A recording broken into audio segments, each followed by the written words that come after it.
podcast. Touchdown Ram! Recovered by the Chargers. Touchdown UCLA! With USC great and NFL stud, Frosty Rucker. The Trojans back in front. And LAFB founder Ryan Dyrud on the Believe Podcast Network and LAFBnetwork.com. This is your destination for Los Angeles football. What's going on, Los Angeles? And thank you for tuning in to the LA Football Show right here on the LA Football Network, always on the Believe Podcast Network as well.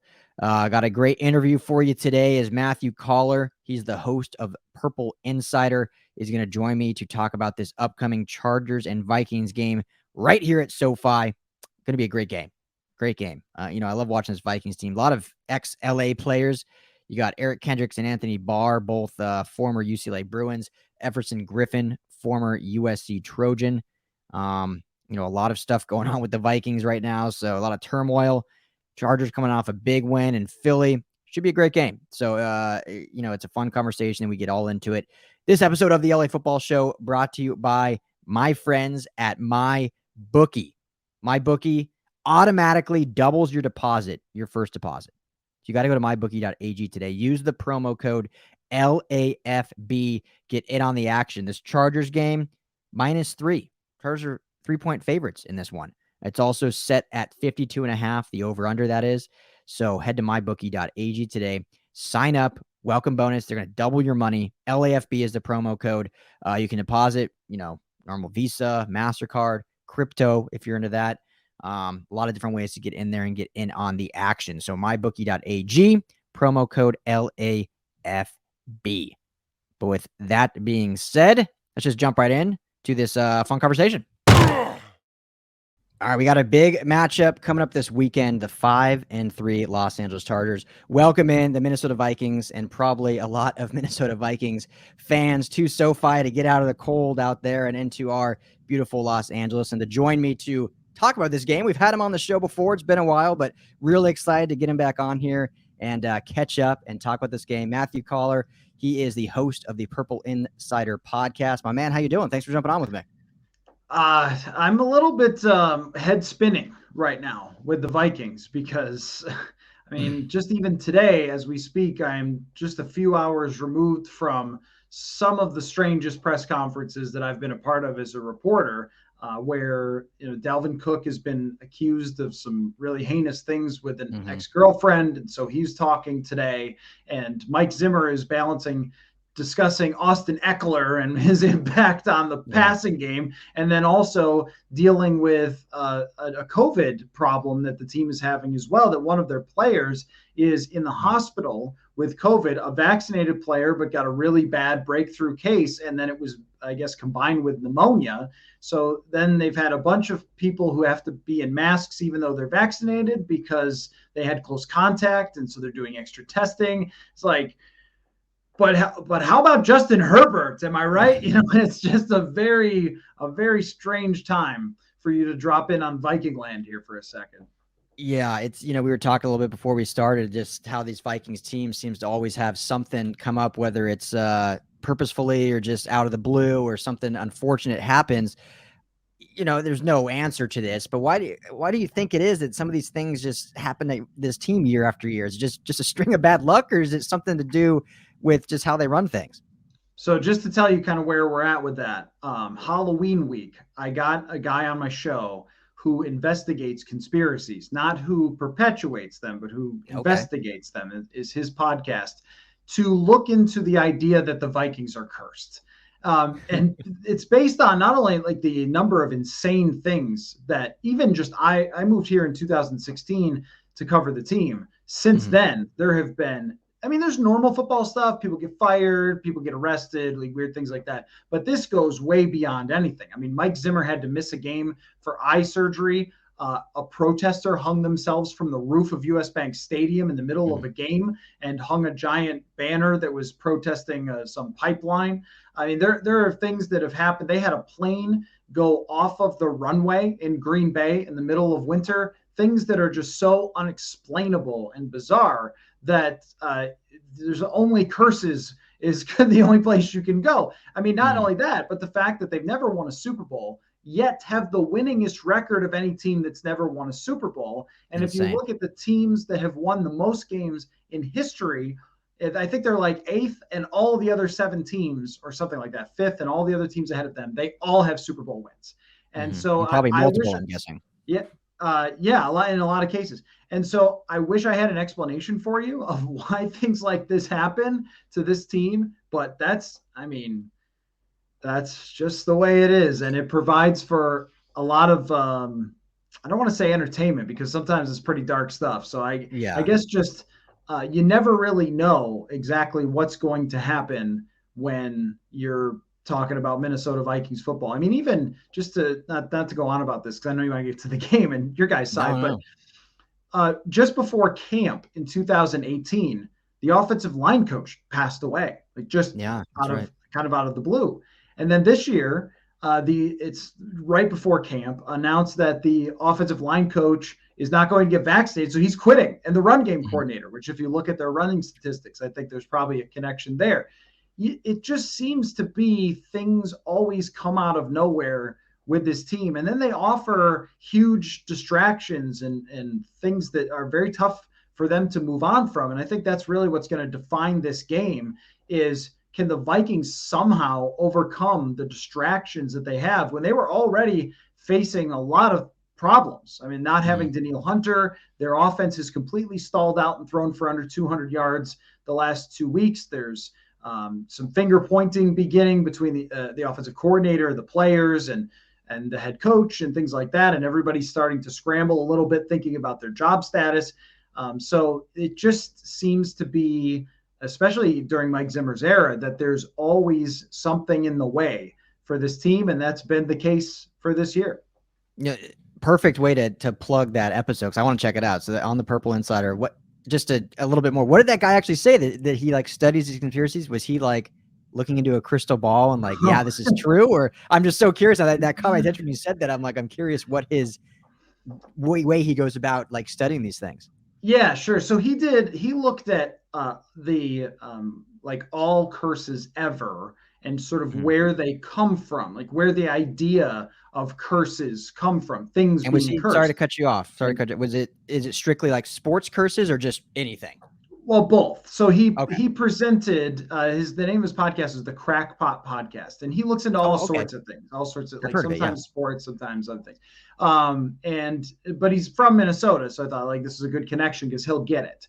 But I mean, going back to like King Tut and stuff like that. So he brought it into it that it's been a thing that has been discussed amongst humanity for a very, very long time, that people have always believed in curses. And then he brought up lots of different sports curses, how they started, how they were broken, so to speak, by winning a Super Bowl or whatever. And he found one that is maybe the root cause of the Vikings curse, which is that they had this NFL championship trophy before the merger, before it was the Super Bowl. And the Vikings won it and lost the trophy, supposedly at a gas station. It was just left there by some of the players. And no one has ever found this trophy. And so he thinks that it's the curse of, I think the guy's name was Ed Thorpe Trophy. It's the curse of the Ed Thorpe Trophy. That was what he came up with. It was a really fun episode, but just him knowing the Vikings, how many times they've had these close calls. I mean, think about Gary Anderson in 1998, Brett Favre throwing across his body in 2009. Even go back to 1987, where Wade Wilson takes them to the NFC Championship and they lose to Washington on a drop pass. And then Washington blows out the Denver Broncos in the Super Bowl. There have just been so many of these moments that are unexplainable. And almost at any point in time where you could catch me, I'll be telling you what unexplainable or bizarre thing is going on. But today it seems like a bunch of them are converging. So here we are. Yeah. You know, we thought the Minneapolis Miracle maybe broke that, but here we are again today with it still going on. And I don't mean to laugh because some of the stuff is bad, like you mentioned, and unfortunate. You know, thoughts and prayers for the player in the hospital. And, you know, my dad actually had COVID with pneumonia, so I know how serious and how terrible that can be. Made it through, so hopefully, you know, all will be good there as well. But, you know, this team itself on the field, a lot of close calls. 3 overtime games this year? It reminds me a lot of just past Chargers teams too. Chargers teams that were always in these one possession games, couldn't quite win. I think their margin of loss was like 3.5 points, was like the average of the last, basically over Anthony Lynn's entire tenure. And then this year, they finally kind of flipped that script and they're able to win those games. So just on a football side, what is it about this Mike Zimmer team, specifically this year, that they can't seem, because every game has been close. I think every game that I look back at the schedule is like a 1-possession game, and they're a 3-5 football team. What do you think? Just obviously a lot of factors, but on the surface is the biggest contributing factor to that. 7 out of 8 one-score games this year, and they've won some of them too. They won against Detroit, they won against Carolina in overtime, but they've come out on the wrong side more often than not. I think that there's a few contributing factors here. Number one is they don't put anybody away. They don't have the offensive aggressive mindset, or maybe the star power in some ways, or maybe it's just the complete team. I guess they do have the star power, but not having a complete team to just put the gas pedal down and put somebody away. And they don't have the mentality to do it either. So they're more of a run first team. And when they get ahead in games, they've become very conservative when that happens. And this has always been a staple of Mike Zimmer's teams. But it worked when they had the number one defense. If you remember, when the Los Angeles Rams in 2017 came to Minnesota, the Rams had the number one offense, Vikings had the number one defense, and the Vikings played a very conservative game that day, but they just beat down Jared Goff and beat down that offense. And when they got a lead, it was over. And I think that's the way Mike Zimmer wants to play football, is when you get a lead, you run the ball, you maybe try to hit a dagger deep shot, and you kind of lock it down, right? But they don't have a perfect defense. So if you have a perfect defense, you can play that way and you can win a lot of football games that way. But when you have a defense that's got star power, but a lot of flaws as well, I think you keep teams in games and you end up playing close kind of by default. And I'll give you an example. There is the Arizona game. They miss a field goal at the end. And so everyone goes, oh, we missed a field goal. Field goal kicker's fault. But they were up by 2 scores in that game. And you're playing against Kyler Murray, who's an elite quarterback, and you're up by 2 scores. You have to put the gas pedal down. You have to go win the game because you know he's going to come back on you. And then here we are last week in Baltimore. They're up 28-14, I think it was, or something like that. 2 scores in the fourth or the third quarter. They get a kick return for touchdown. They're up 2 scores. And here we are again, where then they don't do anything more on offense. And they've got Lamar Jackson. They're going to come back in the game. And the defense does not have Danielle Hunter at this point. And so it's been a lot of that. And it's been long periods of stagnation from the offense. So they'll get ahead and they'll have a good opening script and they'll hit a big play. And then it'll be 3 drives in a row where they produce 0 points. And when you look at the percentage of drives in which they produce points, they're like 18th in the league or 19th in the league. I mean, that's not going to get you anywhere. That's not going to help you close out teams. And mostly the other thing too is they've played largely a very good schedule of teams, good quarterbacks that you can't just let, Kyler Murray hang around or Lamar Jackson hang around. Even Dallas has the playmakers. They had Cooper Rush that night, but they have the playmakers that even Cooper Rush, if he gets the ball to CD Lamb or Amari Cooper, they're going to make a play. And I think that's it's really as Kirk Cousins says all the time, a combination of things. But that's kind of what I think really is. They have a top heavy roster that's just good enough to play with anybody, but just flawed enough to lose to anybody. I love having this conversation in general because we see it specifically with this Chargers and with the Rams too, a lot with, just their big loss against the Titans. But there's always that argument with fans about offensive coordinator play calling versus actual execution and players. And so with Joe Lombardi being new here in LA and the new coordinator, I think he's done a really good job of, building this playbook out. The players have done a good job, learning the playbook quickly, being able to execute it fairly well. I mean, a 5-3 football team, but there's been some down weeks and it's like immediately fans want to jump on Joe Lombardi, fire him, horrible play calling. They're inefficient on first down, all this blah, blah, blah. So looking at the Vikings, and you mentioned it, having a good script in the beginning and then going, 3 drives with no points. Is that a Clint Kubiak thing, or is that more Kirk Cousins and the offense just not executing, in your opinion? Yeah, so this is interesting because I do believe that Clint Kubiak, who is in his first year calling plays, at times has appeared in over his head. It has appeared at especially really big moments where you end up dialing up a tight end screen or something that goes for a 2-yard loss. Or here's another example of it's something they've always done, but it seems to have been pushed to the extreme. is they get a 2-yard run on first down and go right back to it and get a 3-yard run and set themselves up for 3rd and 5. I believe, I haven't checked this week, but going into that game against Baltimore, they had the most 3rd and longs in the NFL. And a lot of that is Clint Kubiak knows his head coach wants him to be run first. But there's a difference between being run first to set up the pass, as you very well know, with the Rams especially, that they are brilliant with the run setting up the pass.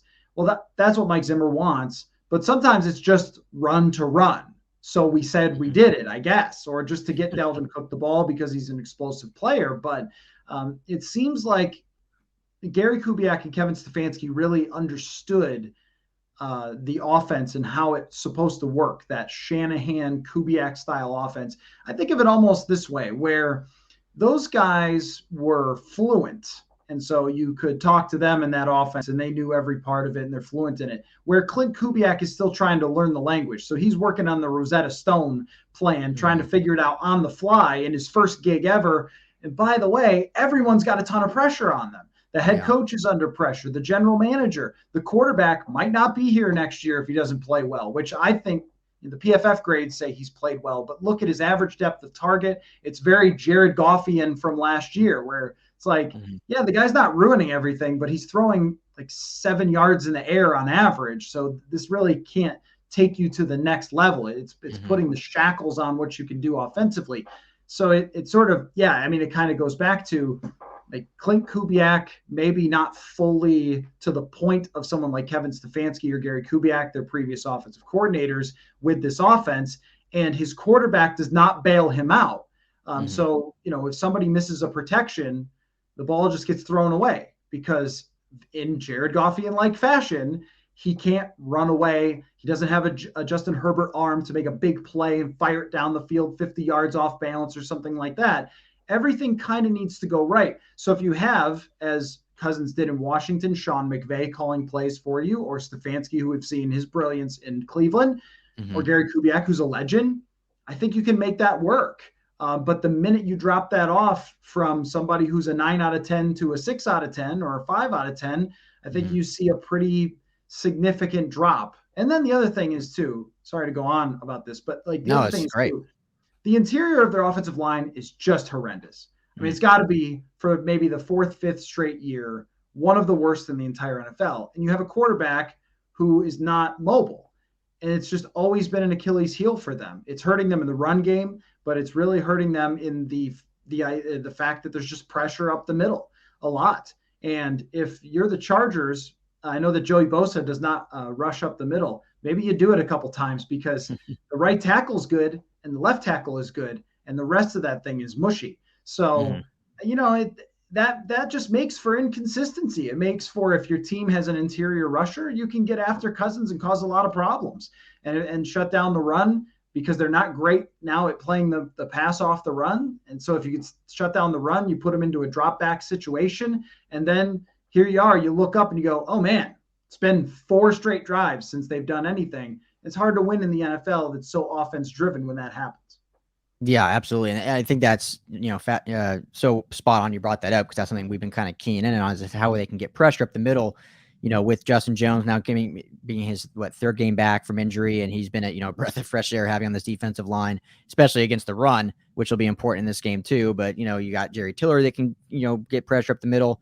But you mentioned the tackles. Obviously, out here in LA, Rashawn Slater, we think, is one of the best in the game. We think he should be potentially Rookie of the Year, even though they never give it to tackles.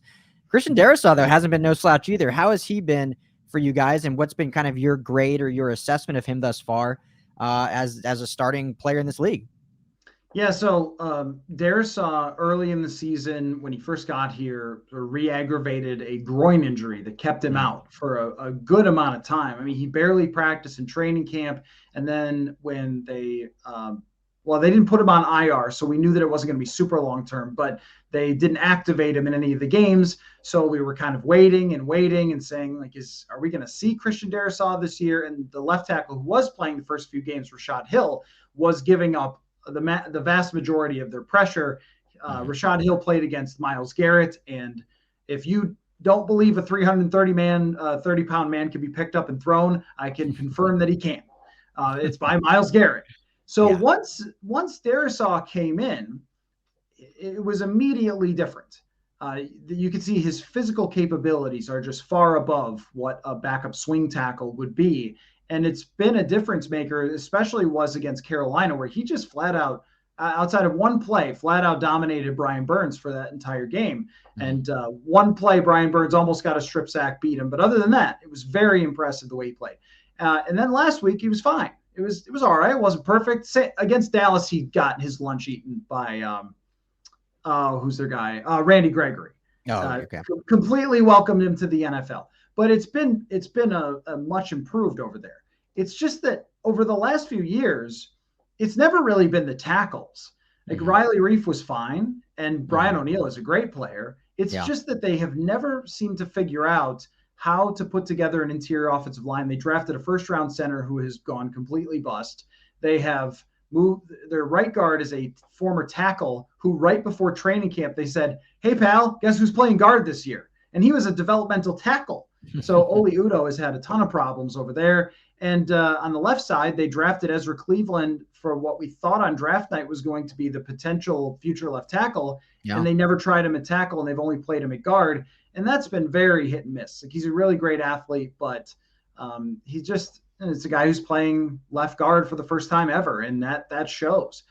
So Darisaw, and this kind of tells you about offensive lines, right? Like, you can have two guys who are playing real well, and if you have one or two other guys who aren't, it's kind of a weak link system. And if you have Lamar Jackson at quarterback, you can make up for that, or Justin Herbert. If you don't, then it's going to cause a lot of problems, and it has. Well, yeah. And even with Justin Herbert, because the Chargers, as you know, I'm sure doing your research, have a lot of problems on the right side of their offensive line. And so that's reared its ugly head for Norton, us. Baby. Yeah. Hey, love me some Storm, Toledo, XFL. I say this all the time. He plays with a lot of heart, plays admirably. He just doesn't have the talent skill set against some of these top tier pass rushers. But it's not like he's not playing admirably. It's just, when you're planning on having Brian Bulaga or someone else there and you implement him in, you're going to have a drop off. Are you aware, because he was a practice squad guy for the Vikings, Storm Norton, are you aware of his back tattoo? I feel like, so I covered him for the LA Wildcats too, when he was in the XFL this spring. And I feel like I remember hearing something about it, but not specifically. So please get into it. He has basically a full back tattoo of the X-Men character Storm on his back. Okay. Is it like Halle Berry, or is it the actual, it's Halle Berry.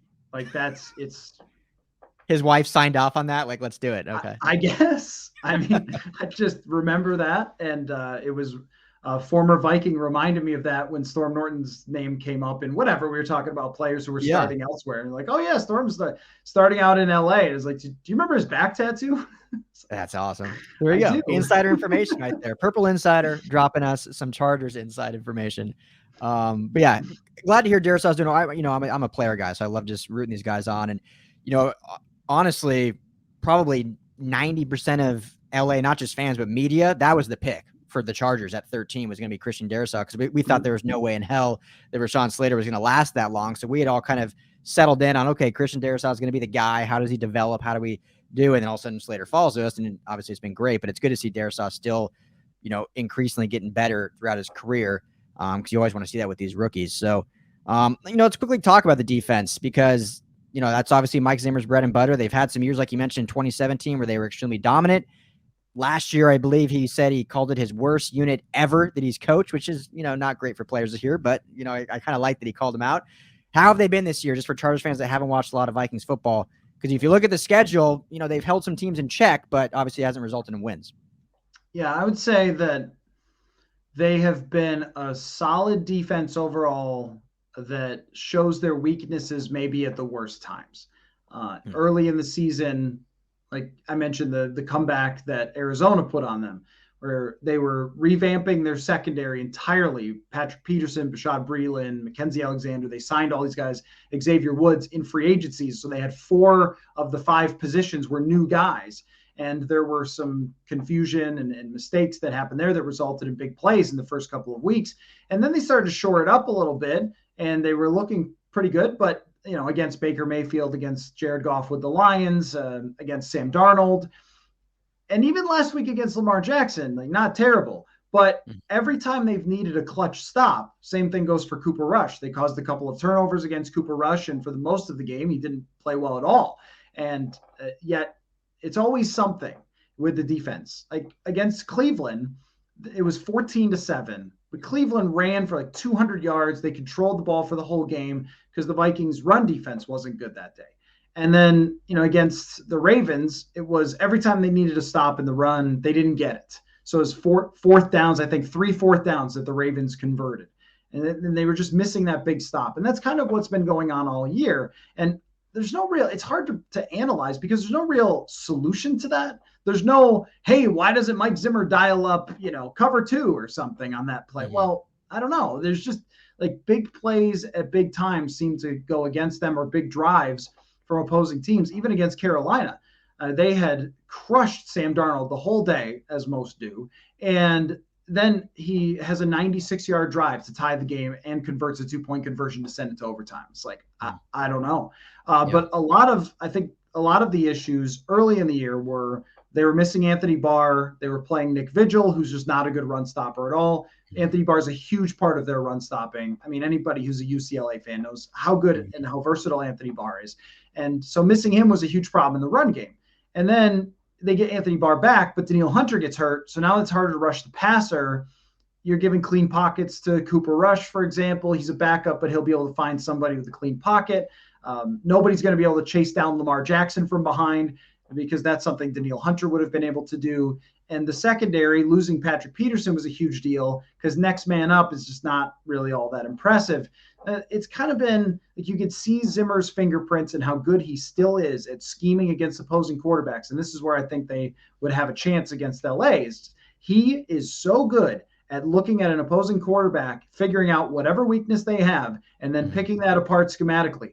But if you can't execute it, if you can't cover man-to-man, and you can't rush the passer off the edge, which, Everson Griffin still can. You guys know Everson Griffin quite well, but the other guys can't. I mean, they're playing a guy who's just on the practice squad, Kenny Willekes, DJ Wanham, who they drafted in the 4th round a few years ago, who's made 0 impact on the pass rush.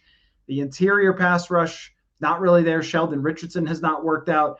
So I think it's what you're seeing is a combination of some good players. Eric Kendricks, another guy you're familiar with, is still a mega star. He's an incredible player. But there's only so much a few stars can do, and the fill-in guys are good enough to keep you in games, but not good enough to stop the best of the best for an entire 60 minutes. Yeah, kind of the antithesis of a Brandon Staley defense because not a lot of adjustments. Kind of like, here's what we're going to do. Go make it happen. And that's why we saw it a lot last year for the Chargers under Gus Bradley, is they played great for a half and then just couldn't sustain it for a whole 60 minutes, like you mentioned. So, Matt, I could talk to you all night, but let me get you out of here on this. Obviously, we kind of briefly mentioned everything going on, unfortunately, with Dalvin Cook and off the field stuff. Talked about Kirk Cousins, kind of what he means to this team, and statistically looks decent, but can't really carry a game. So just going into this game against this Chargers team, what does this offense go through? Does it go through Kirk Cousins? Do you think it will go through Dalvin Cook and they'll run the football against this Charger defense? So we'll end with that. Just how do you see this offense rolling against this Chargers defense? Yeah, I think they always want to run the football first, and that's where the Chargers have a really good chance to take advantage. If you can stop Dalvin Cook, it's almost over for this offense. That has always been the case. And teams who mix their coverages, teams who play cover 2, which I know, they're pretty well known for with the Chargers, if they play 2 safeties deep, it causes a lot of problems for Kirk Cousins because he doesn't like to throw into tight windows, and he's not really a drop back quarterback. That you kind of have your play actions and early down stuff that works great when you're running the football. But when this team does not run it, they get themselves into, and this is something I think the analytics folks miss, is that you can't really run play action on 3rd and 7. So it's not necessarily the success of the run game, like correlating directly with play action, but it's more of if you run well on 1st down and you get into 2nd and short, that's a play action down. If you don't get into 2nd and short, it's kind of not. And they've been in too many kind of knots. And if you look at their play action percentage, it has gone from one of the highest in the league the last 2 years to one of the lowest. I think part of that is just they have a lot of rushing yards, but they're not really a consistently successful running team. And so to your point, I mean, I think they're going to play the way that they play. But the one thing you would be concerned about, I think if you're the Chargers, is Adam Thielen and Justin Jefferson have to be apoplectic about the lack of targets over the last couple of weeks. So if it's ever a time to create an entire game plan to just throw to them like 15 times each, this is the one. That's where if I were the Chargers, I'd be a little concerned, because the more the Vikings move the ball to Thielen and Jefferson, the better they are. And I mean, if I'm Adam Thielen or Justin Jefferson, I'm saying, I'm going to pull a Stephon Diggs in a minute here, because we're just not getting the football. So I don't know if that fully answers the question, but it will be really interesting if they change their philosophy at all to make it start with those two wide receivers, probably like it should have been all along. Well, and it should be, because the Chargers, unfortunately, are real banged up in the secondary, missing, it's, Mike Davis and Asante Samuel Jr. are both questionable heading into this game at this point through their practice reports. So you think they'd want to go after them, but also the Chargers struggle against the run. So, the Vikings have a lot of options. It's a matter of if they can execute and do it well. And we didn't even get into how great of a receiving core you guys have. So Matthew Coller, host of the Purple Insider podcast, does the Purple Insider Substack. Really appreciate you. Hope you enjoy the game. Hopefully we can link up and run into each other. But thank you for taking the time and coming on the LA Football Show. Appreciate it. Yeah, sounds good. Thanks for having me.